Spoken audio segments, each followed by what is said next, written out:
अच्छा, इसमें अगला, इसमें नेक्स्ट हम बढ़ते हैं और बात करते हैं फिरोज तुगलक। फिरोज तुगलक बहुत इंपॉर्टेंट शासक है, फिरोज तुगलक।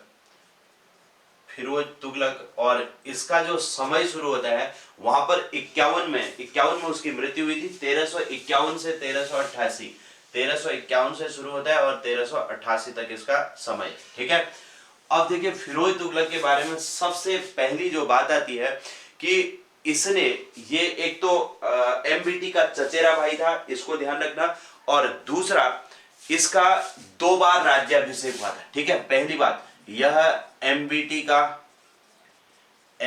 का चचेरा भाई था, ठीक है।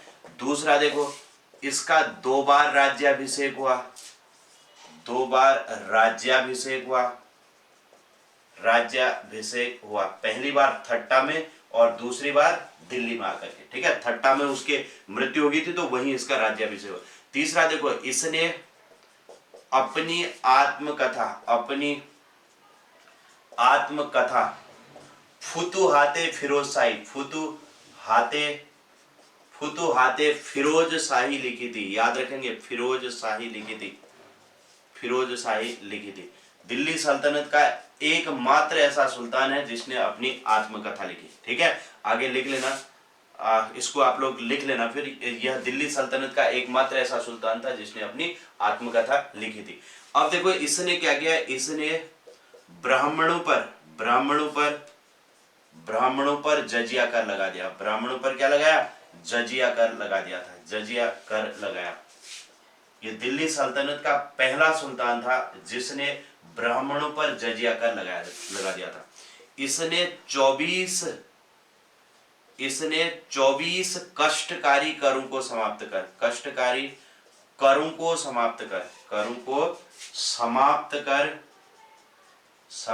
कर 4 प्रकार के कर लगाए। कितने प्रकार के, 4 प्रकार के कर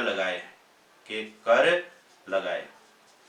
कौन से 4 कर लगाए, एक तो जजिया, जकात, खुम्स और खरात, ये 4 प्रकार के कर लगाए। जजिया, जकात, खुम्स, खरात। जजिया किस पर लगाया था, जजिया लगता है अमीर मुस्लिमों पर, जजिया गैर मुस्लिमों पर। जजिया किस पर लगता है, गैर मुस्लिमों पर कर, गैर मुस्लिमों पर कर, ये होता है जजिया। जकात किस पर लगता है, अमीर मुस्लिमों पर, अमीर मुस्लिमों पर कर। खुम्स किस पर लगता है, लूट के माल पर, लूट के माल पर कर लगता है। और खरात किस पर लगता है, खरात किसानों पर कर लगाया गया, किसानों पर कर। ये याद रखना, इसने 24 कष्टकारी करों को समाप्त करके 4 प्रकार के कर लगाए थे, जजिया, जकात, खुम्स और खरात। ठीक है, बिल्कुल ठीक है। तो 24 कष्टकारी करों को समाप्त करके इसने 4 प्रकार के कर लगाए थे, इनको आपने याद रखना है। अब देखिए, इसने, ये पहला शासक था जिसने ब्राह्मणों पर जजिया कर लगाया था, इसको आप लोग ध्यान रखेंगे। ठीक, अब यहां पर इसके अलावा इसने कुछ काम किए हैं। देखो, इसने नंबर 1 देखो, रोजगार दफ्तर की स्थापना की थी। दफ्तर की स्थापना, रोजगार दफ्तर, एम्प्लॉयमेंट ऑफिस, सब लोग जानते ही हैं, सबने अपना रजिस्ट्रेशन किया ही होगा, है ना। रोजगार दफ्तर की इसने स्थापना की थी। अब दासों के लिए इसने क्या बनाया, दासों के लिए दीवान ए बंदगार बनाया। क्या बनाया, दीवान ए बंदगार, बंदियों के लिए बंदगार बनाया, दीवान ए बंदगार बनाया। ठीक है, और विधवाओं के लिए, मुस्लिम विधवाओं के लिए दीवान ए खैरात, विधवाओं के लिए क्या बनाया, विधवाओं के लिए दीवान ए खैरात बनाया। ध्यान रखेंगे, बंदियों के लिए दीवान ए बंदगार और विधवाओं के लिए दीवान ए खैरात बनाया, खैरात, दीवान ए खैरात बनाया। ठीक है, इसके अलावा इसने एक चिकित्सा विभाग बनाया। चिकित्सा विभाग कहलाता है, चिकित्सा विभाग दारुल ए सफा बनाया। क्या बनाया, दारुल ए सफा, दारुल ए सफा बनाया। दारुल ए सफा क्या है, ये चिकित्सा विभाग इसने बनाया था। ठीक है, एक इसने 6 जीतल का 6 जीतल का ससगनी सिक्का चलाया। क्या चलाया? ससगनी सिक्का। 6 जीतल का ससगनी सिक्का चलाया। ससगनी सिक्का चलाया था, सिक्का चलाया। और इसने ठेके की प्रथा चलाई। ठेके की इजारेदारी प्रथा, इजारेदारी प्रथा चलाई। इजारेदारी प्रथा चलाई थी। तो इसको भी ध्यान रखेंगे, ठेके की प्रथा थी जिसे कहते हैं इजारेदारी प्रथा, ये इसने चलाई थी। और 6 जीतल का इसने ससगनी सिक्का चलाया। और इसके समय देखो, इसके समय सर्वाधिक 1,80,000 दास थे। इतने दास थे, सबसे ज्यादा दास इसी के समय थे। 1,80,000 दास थे। और इसने पहली बार खजाने की गणना कराई थी। खजाने की गणना करवाई थी। ठीक है, करवाई थी। खजाने की इसने गणना भी करवाई। और देखो इसने क्या बनाया?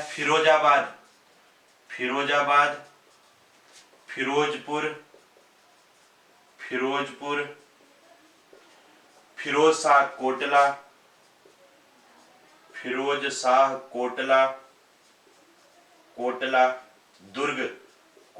दुर्ग और जौनपुर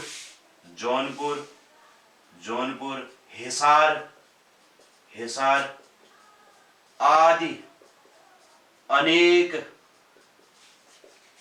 नगर बसाए। ठीक है, ये सब इसने बसाए थे। फिरोजाबाद, फिरोजपुर, फिरोज शाह कोटला दुर्ग और इसके अलावा जौनपुर अपने भाई जोनाखा एमबीटी को कहा था, उसकी याद में इसने जौनपुर को बसाया था। उसको आप लोग ध्यान रखेंगे। और हिसार बसाया इसने, ये सब इसने बसाए थे। इसने लगभग 1500 बगीचे बनाए। इसने 300 नगर बसाए और 1500 बगीचे लगाए। 1500 बगीचे लगाए थे। ये सारे काम इसने किए थे। इन कामों को इसके याद रखेंगे। क्लियर हो गया? क्या क्या कहा देखो एक बार अच्छे से समझो। फिरोज शाह तुगलक को, या एमबीटी का क्या था? चचेरा भाई। इसका 2 बार राज्याभिषेक हुआ। इसने अपनी आत्मकथा फुतुहाते फिरोजशाही लिखी थी। इसने ब्राह्मणों पर जजिया कर लगा दिया था। इसने 24 कष्टकारी करों को समाप्त करके 4 प्रकार के कर लगाए: जजिया, जकात, खुम्स, खराज। जजिया गैर मुस्लिमों पर, जकात अमीर मुस्लिमों पर, खुम्स लूट के माल पर और खराज किसानों पर कर लगाया।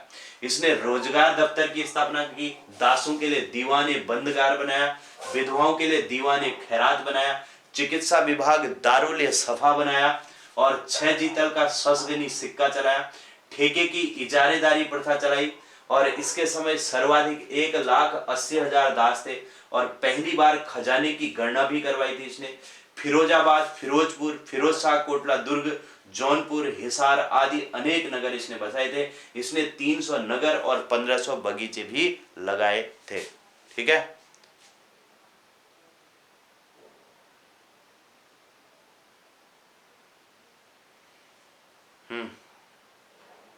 हाँ फिरोज तुगलक, हाँ फिरोज शाह तुगलक कहते हैं। हाँ फिरोज शाह तुगलक भी कहते हैं इसे, है ना, फिरोज तुगलक या फिरोज शाह तुगलक। ठीक है, क्लियर हो गया?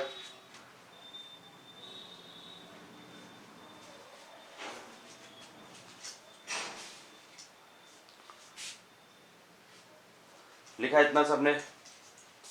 बहुत इंपॉर्टेंट शासक है, कई सारे फैक्ट हैं इसमें। एमबीटी, और ये भी एमबीटी के समय तो 2 विद्रोह हुए। विजयनगर साम्राज्य भी बसा और बहमनी साम्राज्य भी बसा। लिखा?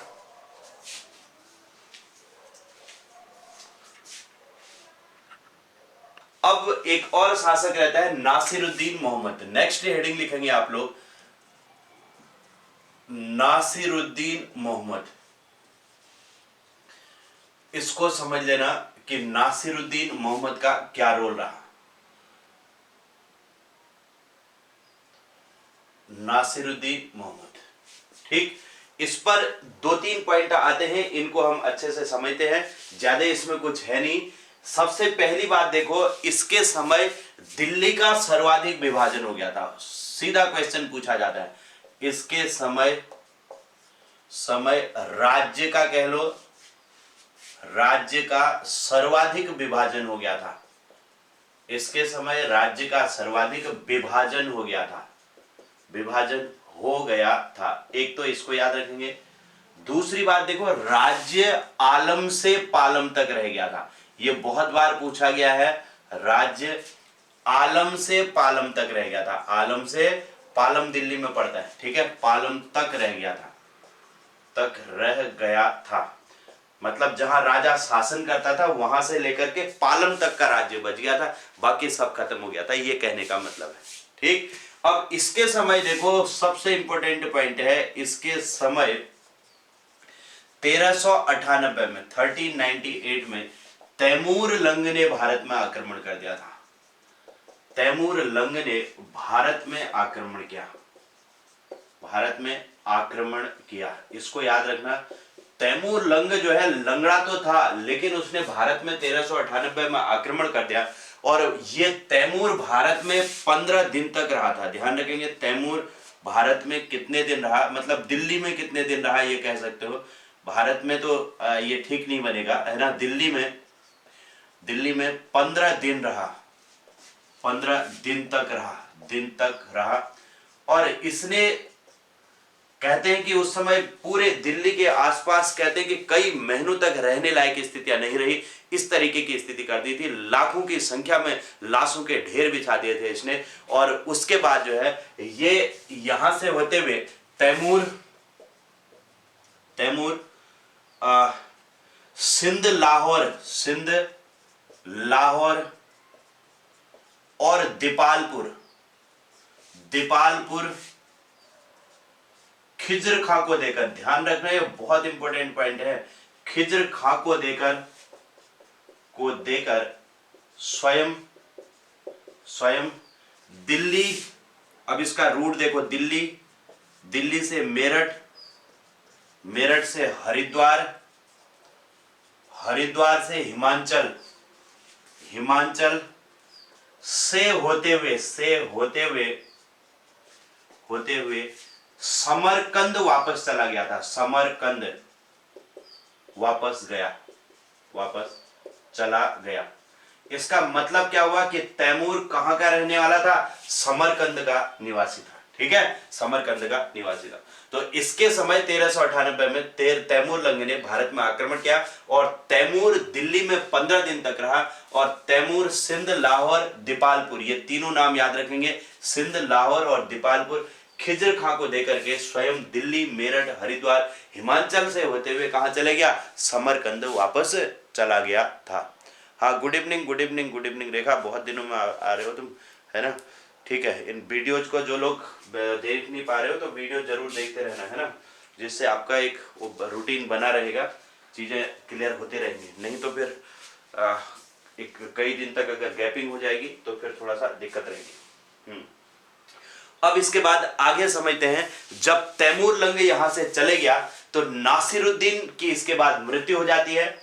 और इसके बाद दौलत खां, नासिरुद्दीन की मृत्यु के बाद दौलत खां स्वयं को शासक समझने लगता है। अब आता है बात दौलत खां की। इसके बाद देखो नासिरुद्दीन, ये एक साथ ही इसको समझते रहना, नासिरुद्दीन की मृत्यु के बाद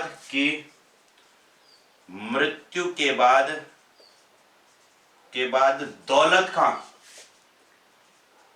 खां स्वयं को शासक समझने लगा, स्वयं को शासक समझने लगा। परंतु खिज्र खां ने, ये खिज्र खां भी हमने पढ़ा था ना, खिज्र खां ने दौलत खां की हत्या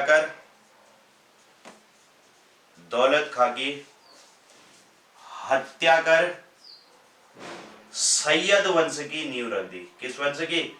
सैयद वंश की नींव रखी। बस इसके बाद यहां से शुरू हो गया सैयद वंश। तो ये तुगलक वंश भी हमारा कंप्लीट। और अगली हेडिंग लिखेंगे अब सैयद वंश।